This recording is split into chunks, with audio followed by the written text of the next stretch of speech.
नमस्कार, मैं हूं आपके साथ पूर्णिमा मिश्रा। हमारे खास प्रोग्राम क्या कहते हैं नरेंद्र मोदी में आज आपको सुनवाएंगे पीएम मोदी का वो ऐतिहासिक भाषण जो उन्होंने 23 सितंबर 2023 को वाराणसी में दिया। अपने भाषण में प्रधानमंत्री ने कहा कि हमारा बनारस सदियों से शिक्षा का एक बड़ा केंद्र रहा है।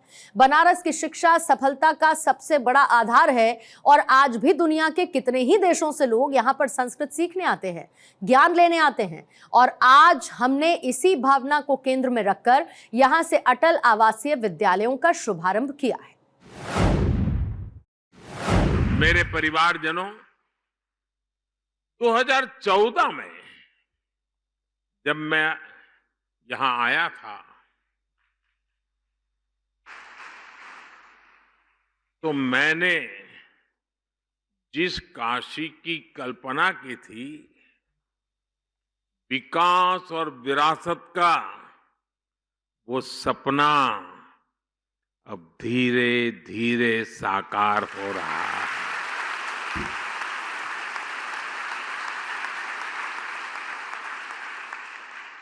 दिल्ली में व्यस्तता के बीच भी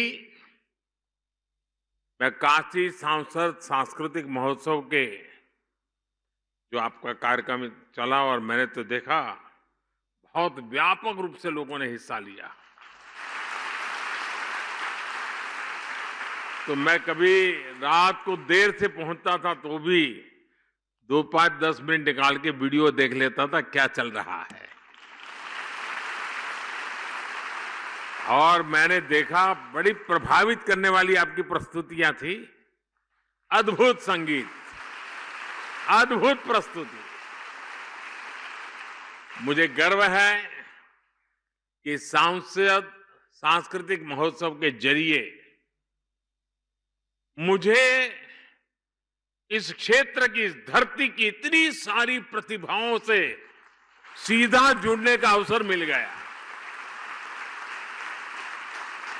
और अभी तो इस आयोजन का ये पहला साल रहा है, लेकिन फिर भी इसमें करीब 40,000 लोगों ने, कलाकारों ने हिस्सा लिया और लाखों दर्शक प्रत्यक्ष रूप में इसका आनंद लेने के लिए आए। मुझे विश्वास है बनारस के लोगों के प्रयास से आने वाले वर्षों में यह सांस्कृतिक महोत्सव अपने आप में काशी की एक अलग पहचान बनने वाला है।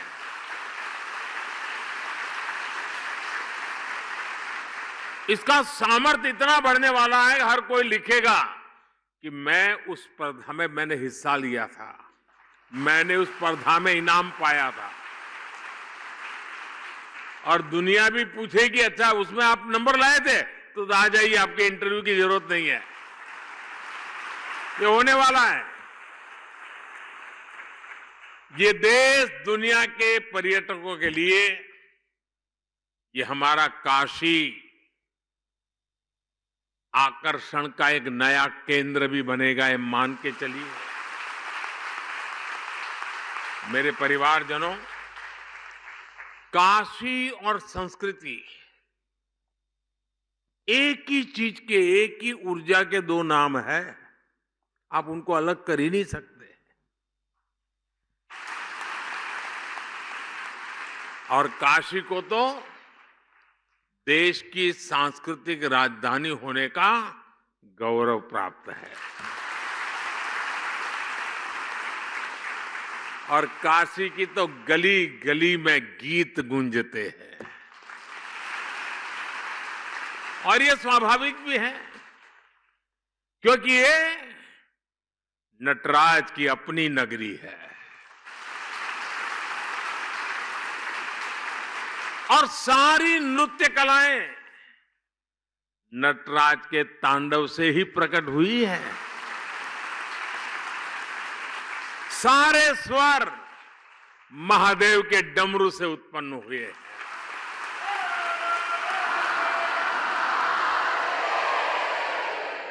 सारी विधाओं ने बाबा के विचारों से जन्म लिया है।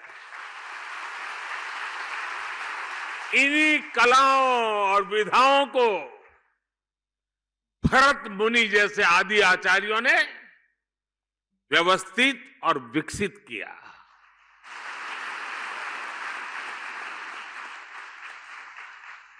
और काशी मतलब 7 वार 9 त्योहार। ये 7 वार और 9 त्योहार वाली मेरी काशी में कोई भी उत्सव गीत संगीत के बिना पूरा हो ही नहीं सकता। चाहे घर की बैठकी हो या बजड़े पर बुढ़वा मंगल,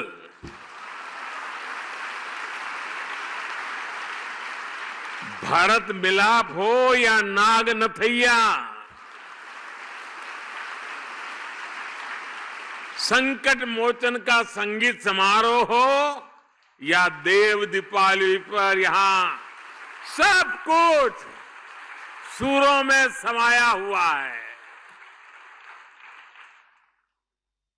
साथियों, काशी में शास्त्रीय संगीत की जितनी गौरवशाली परंपरा है, उतने ही अद्भुत यहां के लोकगीत भी है।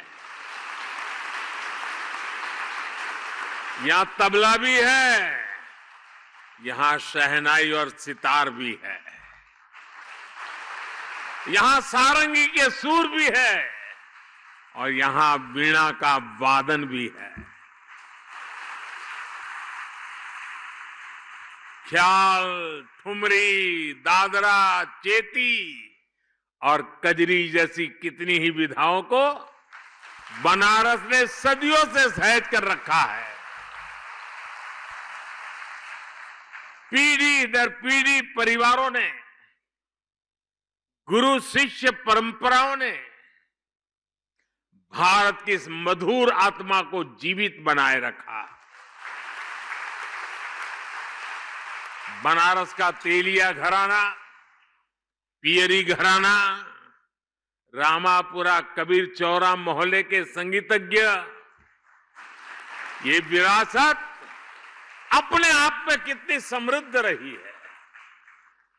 बनारस के ऐसे कितने ही कलाकार हैं जिन्होंने पूरे विश्व में अपनी छाप छोड़ी है।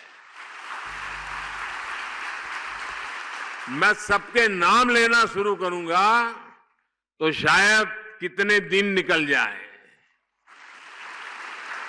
कितने ही विश्व प्रसिद्ध नाम यहां अभी हमारे सामने उपस्थित है। मेरा सौभाग्य है कि मुझे बनारस के ऐसे कई सांस्कृतिक आचार्यों से मिलने का, उनके साथ समय बिताने का सौभाग्य मिला है। साथियों, आज यहां काशी सांसद खेल प्रतियोगिता के पोर्टल को भी लॉन्च किया गया है।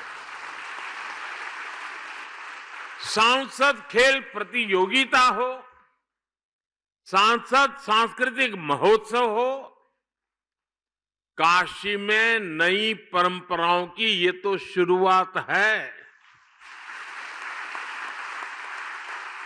अब यहां काशी सांसद ज्ञान प्रतियोगिता का भी आयोजन किया जाएगा। कोशिश यही है कि काशी के इतिहास, यहां की समृद्ध विरासत, यहां के त्योहार, यहां के खान पान के प्रति जागरूकता और बढ़े। सांसद ज्ञान प्रतियोगिता भी बनारस के शहरी और ग्रामीण इलाकों में अलग अलग स्तर पर आयोजित की जाएगी। साथियों, काशी के बारे में सबसे ज्यादा काशी के ही लोग जानते हैं और यहां का हर व्यक्ति, हर परिवार वो सच्चे अर्थ में काशी का ब्रांड एम्बेसडर है। लेकिन साथ ही ये भी जरूरी है कि सभी लोग काशी के बारे में अपनी जानकारी को अच्छी तरह बता पाएं। और इसलिए शायद देश में पहली बार मेरे मन में एक इच्छा है, यहां शुरू करूं। आप सबका साथ मिलेगा? आपको पता तो है नहीं मैं क्या कहने वाला हूं, फिर भी हाँ कह दिया। देखिए, कोई भी टूरिस्ट प्लेस होता है, यात्रा धाम होता है, तो आज के युग में उत्तम से उत्तम गाइड बहुत आवश्यक होते हैं।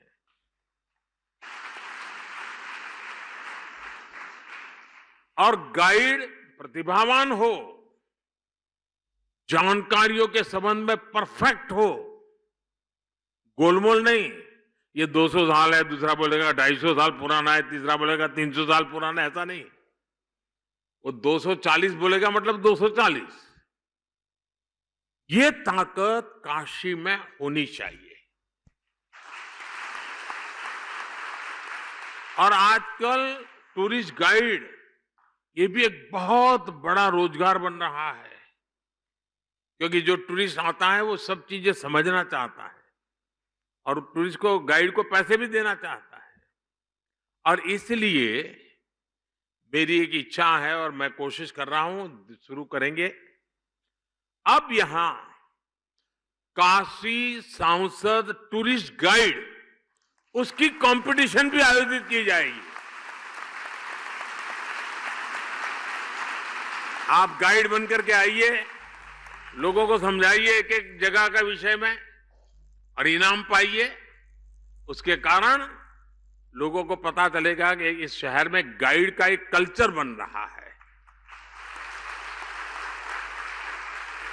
और मुझे ये काम इसलिए करना है कि मैं चाहता हूं मेरी काशी का दुनिया में डंका बजना चाहिए।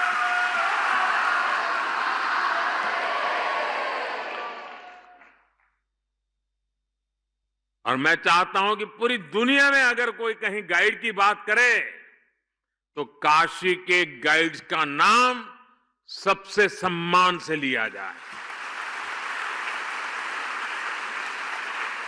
मैं सभी काशी वासियों से अपील करना चाहूंगा कि आप अभी से तैयारी करिए और बढ़ चढ़ करके उसमें हिस्सा लें। मेरे परिवारजनों, हमारा बनारस सदियों से शिक्षा का भी एक बड़ा केंद्र रहा है। बनारस की शैक्षणिक सफलता का सबसे बड़ा आधार है इसका सर्वसमावेशी स्वभाव। देश और दुनिया के कोने कोने से आकर लोग यहां पढ़ाई करते हैं। आज भी दुनिया के कितने ही देशों से लोग यहां संस्कृत सीखने आते हैं, ज्ञान लेने आते हैं।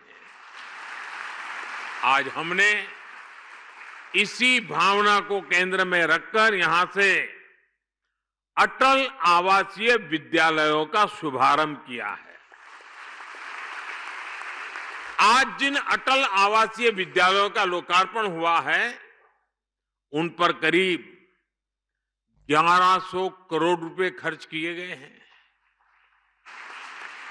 और ये स्कूल, इतने भव्य स्कूल, हमारे श्रमिक, हमारे यहां मजदूरी करने वाले जो लोग हैं और समाज के जो सबसे कमजोर वर्ग हैं, उनके बेटे बेटियों के लिए किया गया काम है।